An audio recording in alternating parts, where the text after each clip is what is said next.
ہمارے ساتھ موجود ہیں اس وقت سابقہ سرپنچ منت اللہ صاحب زرگر۔ منت اللہ صاحب زرگر 30 اپریل کو یہاں پر نائب تحصیلدار چلی پنگل ریٹائر ہو چکے ہیں، تو 30 تاریخ کے بعد ابھی تک کوئی نائب تحصیلدار یہاں پہ آئے نہیں، تو تحصیلدار صاحب بھی موجود نہیں رہتے ہیں۔ بہت سارے لوگ کہتے ہیں کہ یہاں پہ فائلیں وغیرہ پینڈنگ پڑی ہوئی ہیں، وہ تو 10 دن 20 دن آتے ہیں، 1 مہینہ چھٹی رکھتے ہیں۔ تو عوامی درپیش مسائل جو آج کل زیادہ تر ہیں، تو اس کے بارے میں کیا کہتے ہو آپ؟ جناب، لوگ اس وقت گوناگوں مشکلات سے دوچار ہیں۔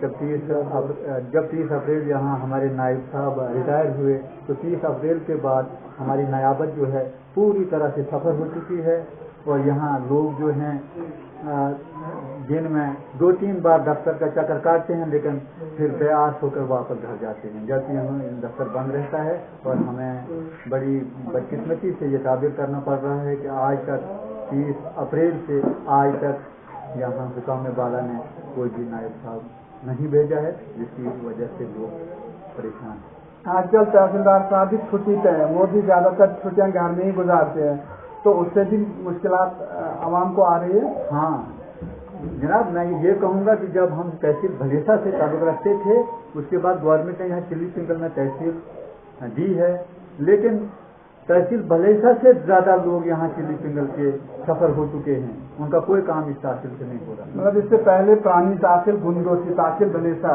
جی، تو اس دور میں اتنی پریشانی نہیں ہوتی تھی؟ اس دور میں اتنی پریشانی نہیں ہوتی تھی، صبح لوگ جاتے تھے اور شام تک پورے کام کر کے واپس گھر آ جاتے تھے۔